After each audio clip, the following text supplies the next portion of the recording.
Muy bien, buenos días. Gracias a todos. Lo primero, a Yago y a la organización, a Yago y a la organización por invitarnos un año más a participar en estas jornadas, que la verdad es que ya son 2 ediciones, sino cada vez más interesantes. A todos vosotros por estar aquí. Ya se va haciendo larga la mañana, pero bueno, vamos a intentar hacerlo lo más ameno posible, y a todos los ponentes anteriores, porque la verdad es que me han allanado mucho el camino. Es decir, ahora nos vamos a meter en el laboratorio, tenemos el camino muy allanado y pasamos de las toneladas, los kilos y los tratamientos a nivel global. Ahora vamos a entrar en los nanogramos, microgramos y el laboratorio en sí mismo, ¿vale?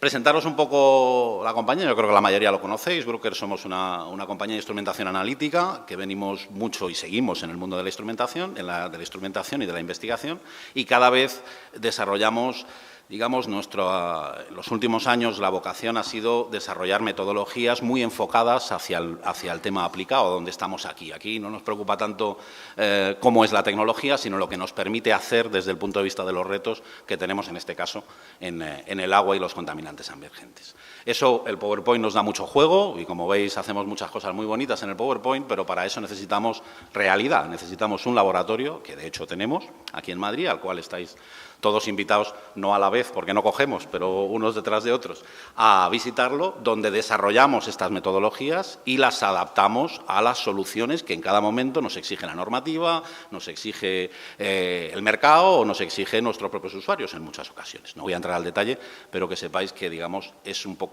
el foco, ¿vale?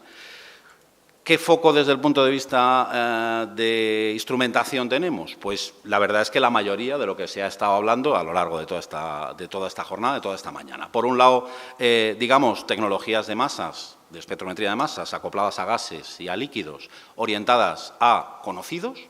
Queremos cuantificar y queremos bajar al nivel más bajo posible en sensibilidad para lo que queremos ver, ¿vale? Sabemos que queremos verlo previamente y habéis visto muchos ejemplos, José Luis ha presentado varios, de cómo se trabaja. Pero es verdad que cada vez más, y de hecho a lo largo de esta jornada ha surgido, tanto desde el punto de vista legislativo como desde el punto de vista de necesidad, también queremos ver desconocidos, entre comillas, no desconocidos del todo, que eso es realmente muy complejo, pero queremos saber monitorizar muchos más compuestos de lo que en un momento determinado están legislados. Y hay ya tecnologías que nos permiten hacer eso. Y hay otros campos donde se trabaja, proteómica, microbiología y otros muchos campos donde las tecnologías de espectrometría de masas nos ayudan. ¿Qué ocurre hoy? Y yo creo que aquí no me voy a extender mucho porque Laura ha hecho yo creo que una visión de la legislación mucho más completa, pero realmente hay 3 bloques de problemas.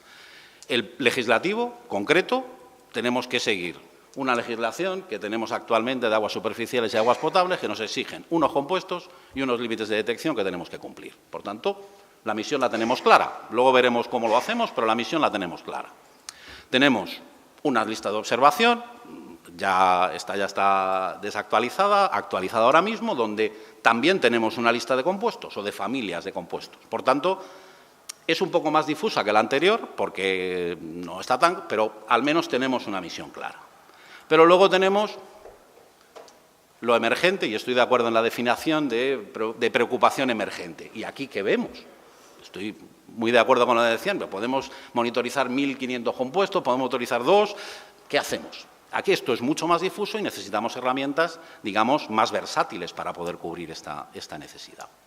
En la lista de observación, se ha hablado a lo largo de la mañana, no me voy a entretener sobre ello, digamos, pero tenemos esas definiciones. Lo mismo que en el caso de los contaminantes emergentes.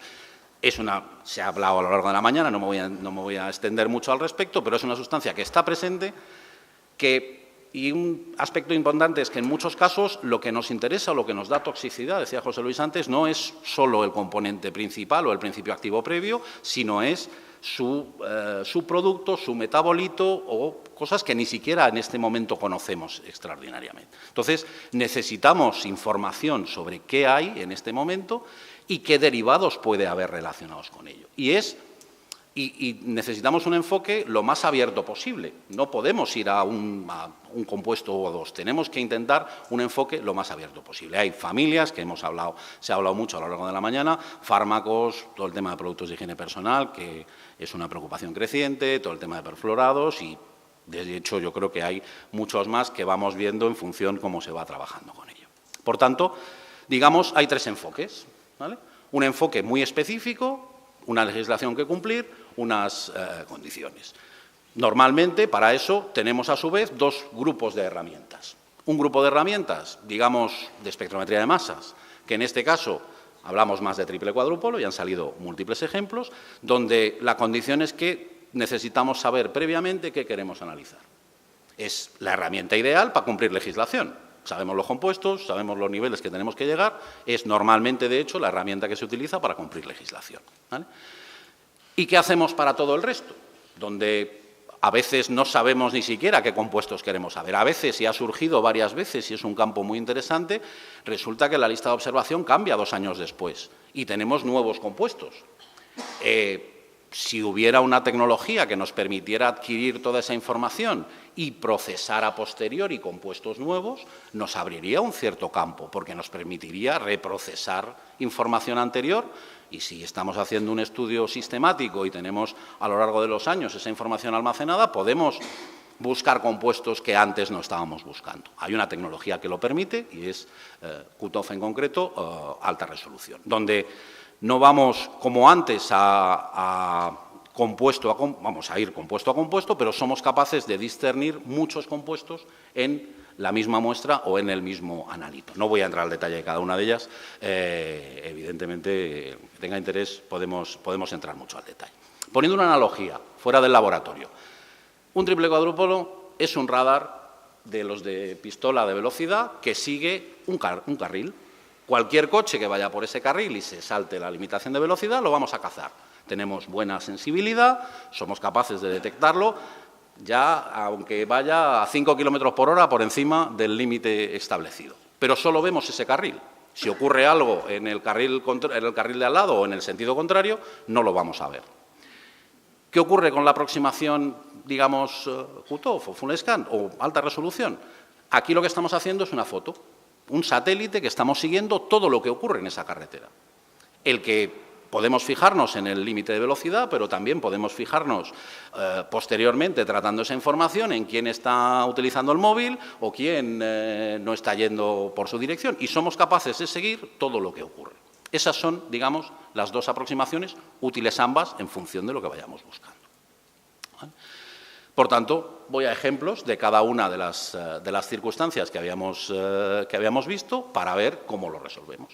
¿Complemento de legislación? Pues típicamente ya hemos dicho que lo normal es utilizar tecnologías de triple, porque ya sabemos lo que queremos analizar. Eso no significa que no se puedan utilizar otras, pero en principio queremos cumplir legislación, queremos medir nuestros compuestos, ¿para qué vamos a...?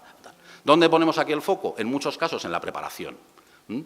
Tenemos múltiples desarrollos hechos basados en esta tecnología y donde, digamos, se pone el foco, y os traigo un ejemplo, es más en la parte de preparación, porque analíticamente no digo que sean sencillas, porque cuesta trabajo desarrollarlas y tienen un desarrollo analítico, pero, digamos, están ya trabajadas, ¿vale? ¿Dónde ponemos el foco aquí? En la parte de preparación, ¿vale?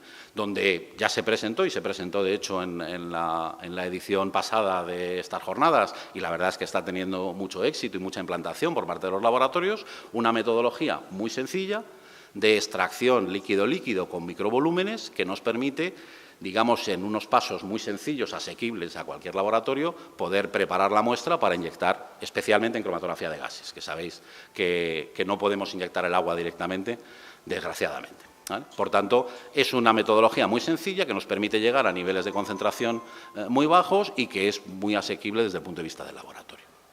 Una extracción prácticamente inmediata, muy sencilla, para dar un coste. Estoy absolutamente de acuerdo que el coste, no solo evidentemente en la planta, pero también en el laboratorio, tiene que ser un foco. Por tanto, una metodología que nos permite mantener los costes por muestra realmente bajos, está calculado por debajo del euro claramente, del orden de medio euro, de 50 céntimos por muestra, en todo lo que son los costes de extracción, digamos. Un buen factor de enriquecimiento para conseguir buenos límites de detección y una alta recuperación, ¿vale?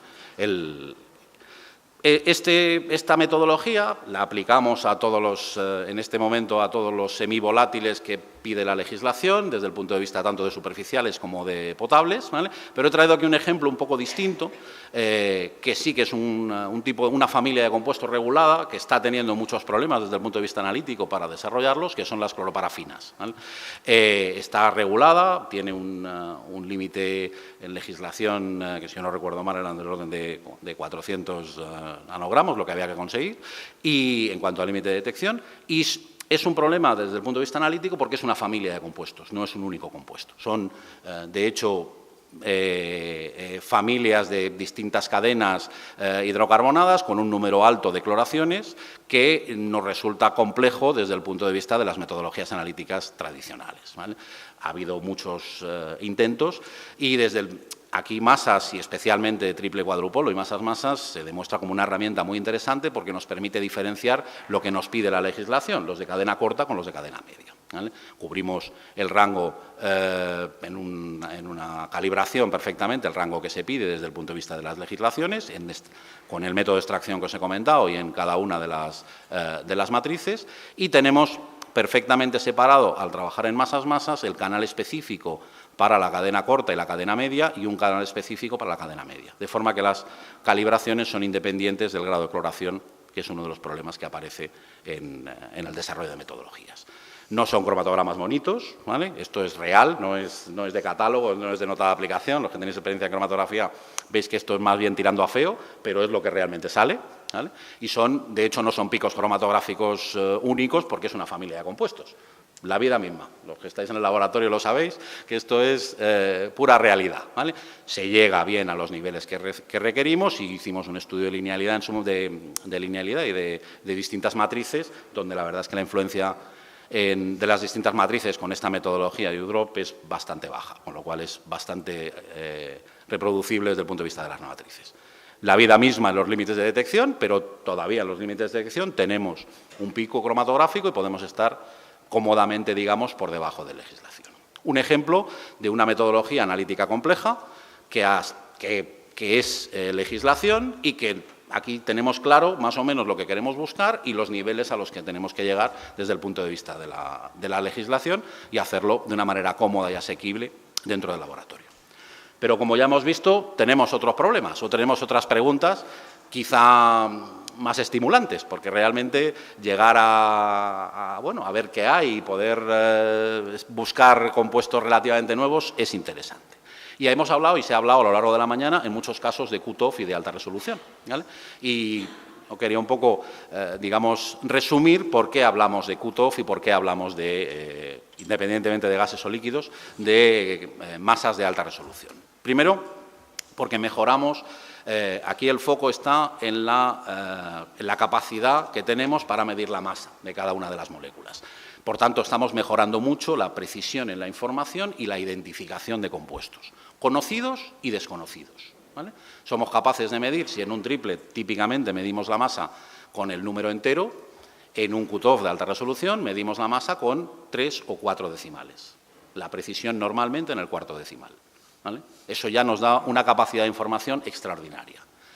Obtenemos información isotópica, que es muy importante, luego explicaré un poco, no entraré en detalles, pero obtenemos información isotópica para la identificación o la confirmación de determinadas moléculas y trabajamos simultáneamente en masas.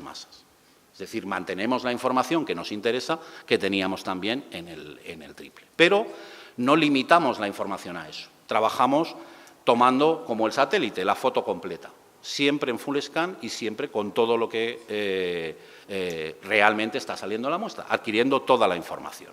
Por eso, digamos, teóricamente tenemos un número de compuestos analizable y limitado por cromatograma. Obviamente eso es impracticable desde el punto de vista lógico en el laboratorio, pero técnicamente es posible.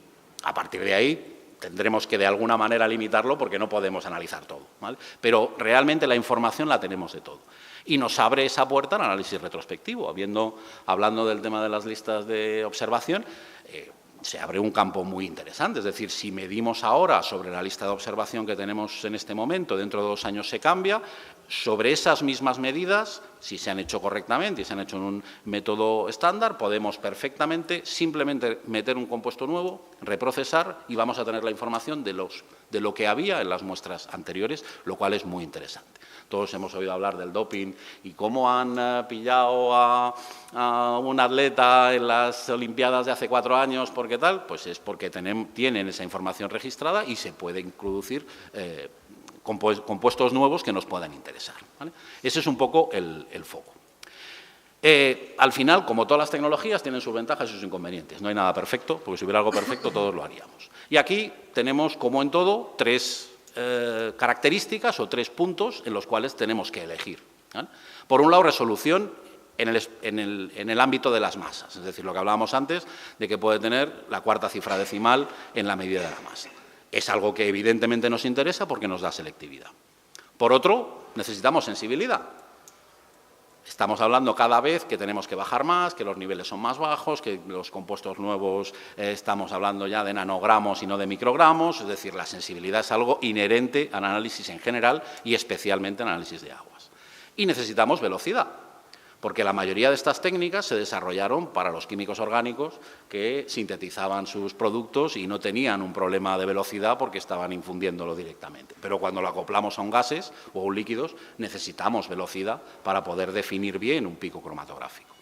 Por tanto, un poco el diferencial en estas técnicas es que hasta ahora, o hasta hace relativamente poco, había que elegir de esas 3 con cuál no nos quedábamos. Esto es como lo del, tú no puedes tener algo rápido, bueno y barato a la vez, tendrás que elegir 2 de ellas. Pues esto era más o menos lo mismo. Si yo quiero resolución, no puedo trabajar con sensibilidad ni con velocidad. Si yo quiero velocidad, pues se resiente la sensibilidad y se resiente la resolución. Ahí es donde Bruker ha aportado una serie de tecnologías, una serie de soluciones que nos permiten no tener que elegir entre las 3.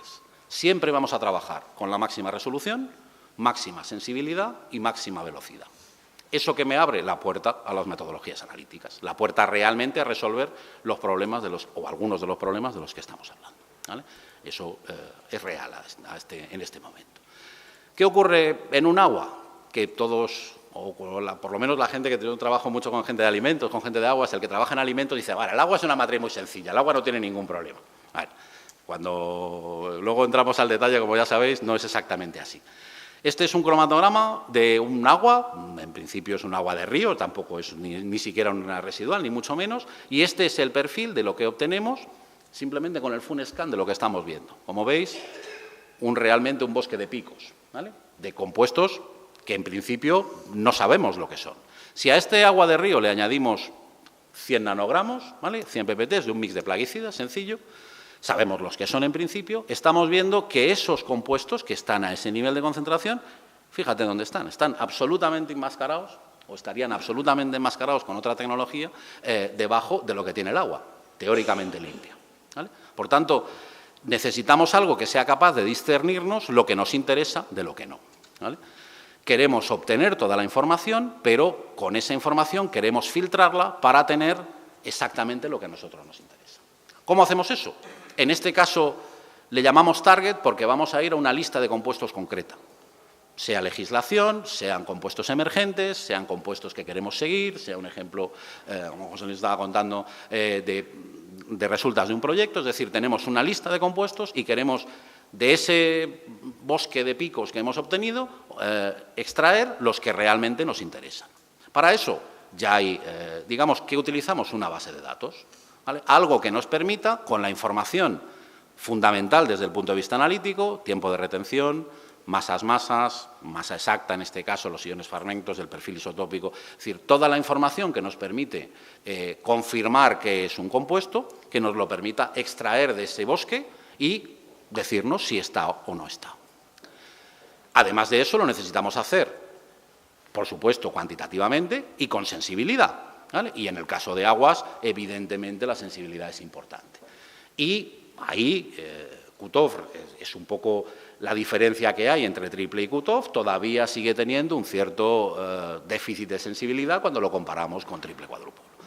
¿Qué ventaja tenemos en este campo? Que no en todos la tenemos, que podemos trabajar con la cantidad de muestra. Podemos hacer sistemas de preconcentración online que al final nos permitan conseguir, aquí veis, son 200 nanogramos de neurón añadidos, donde si hacemos una inyección directa tenemos este pico, donde estamos prácticamente, probablemente en límite de detección, pero aumentando el tamaño de inyección 40 veces, lo que estamos obteniendo realmente es prácticamente 40 veces más señal a la hora de trabajar. Ese es un proceso automático que hace el propio HPLC y que, por tanto, nos permite, digamos, rutinizarlo razonablemente bien en el laboratorio con un factor de enriquecimiento interesante.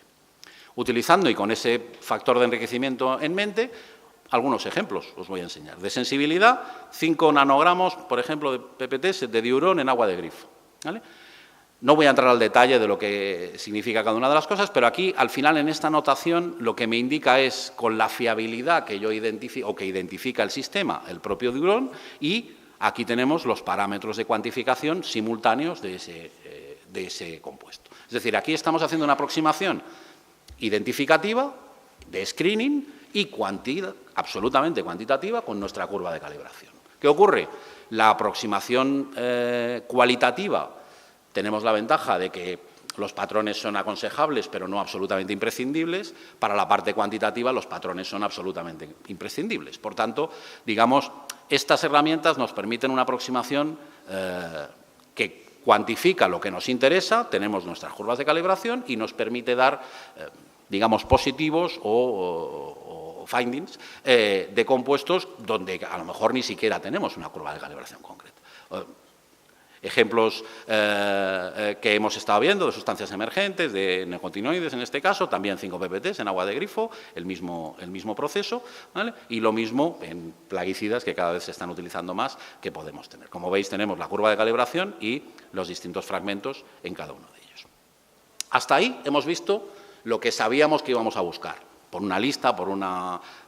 pero ¿qué ocurre cuando realmente no sabemos lo que vamos a buscar? No sé si veis en la imagen, bueno, pues son una serie de manchas, no se distingue realmente lo que vamos a buscar, ¿vale? Solamente cuando, si funciona la animación, que esa será otra, cuando quitamos lo que no nos interesa, somos capaces de ver la imagen de las dos jirafas. Es decir, aquí lo que vamos a aplicar son otras estrategias, porque como no sabemos lo que vamos buscando, no tanto queremos extraer específicamente lo que vamos buscando, porque no lo sabemos.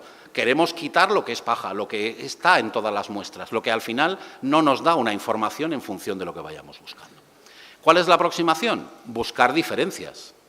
Es decir, aquí vamos a ir más a la estadística, vamos a trabajar con mayor número de muestras y lo que queremos ver es qué nos diferencia un tipo de muestras de otro, ¿vale? Es, digamos, una forma de buscar metabolitos, de buscar marcadores o buscar indicadores en determinadas circunstancias que nos permitan obtener esa información. Partimos de la información base, ¿vale? Hacemos un estudio estadístico de la misma, extraemos la información que nos interesa, no entro al detalle de cada uno de ellos, y la clasificamos en función de las familias. Y posteriormente hacemos una estadística respecto a eso para ver qué niveles son normales, qué niveles no lo son o cómo podemos adaptarlo. Y eso, que se hace mucho en entornos bio, digamos, ya se está haciendo en entornos medioambientales también, ¿vale? Donde lo que hacemos es monitorizar los determinados cambios a base de puestos de control o de determinadas estrategias de monitorización, de toma de muestra, ¿vale? Con seguimientos a largo plazo de qué cambios podemos tener en una determinada zona. Yo os traigo un pequeño ejemplo que rápidamente os comento, es que es un ejemplo donde hemos trabajado con... Es de hecho un muestreo en un río en India a través del Centro de Aguas de Gales, que son usuarios nuestros y que había un proyecto internacional y se ha participado con ello en determinados. Se pusieron distintos puntos de muestreo pasivos a lo largo del río y se identificaron un número importante de compuestos farmacéuticos a lo largo de ese río. De hecho, pues cosas que sí esperábamos, eritromicinas, pero cosas que no eran tan tales, pues antirretrovirales, anticonvulsantes, en fin, hubo un número importante, ¿vale? Esta fue una aproximación, digamos, no dirigida, donde lo que se iba buscando es qué diferencias había en cada uno de ellos y las identificaciones, como veis, de los distintos analgésicos, en este caso, que aparecían en las distintas. ¿Cuál era, digamos, cuál era el requisito de este estudio? Tener toda la información todas las veces, para luego poder trabajar sobre ella. Y, de hecho, sobre ello se sigue trabajando y se sigue extrayendo información a la hora de trabajar. Agradecimiento a los grupos que participaron en el mismo. Concluyendo ya, es decir, tenemos, digamos, bloques muy diferenciados de legislación con compuestos conocidos y de algo un poco más difuso que también tenemos que afrontar antes o después, ¿vale? Claramente la espectrometría de masas es la solución o es parte de la solución, digamos, no la única, pero es parte de la solución y cada vez está evolucionando para poderlo cubrir, ¿vale? No debemos olvidar la preparación de muestra, que sigue siendo tan importante o más que los métodos de medida posteriores, y continuamente tenemos que seguir trabajando desde el laboratorio, tanto vosotros, tanto los usuarios como nosotros, para desarrollar soluciones nuevas y además que sean lo más completas posibles. Siempre o intento acabar donde, y especialmente yo creo que en el tema del medio ambiente es así, cambiar de respuesta es evolución, pero realmente tenemos que cambiar de pregunta. Es decir, tenemos que intentar evolucionar y empezar a preguntarnos un poco más allá. Nada más, muchas gracias.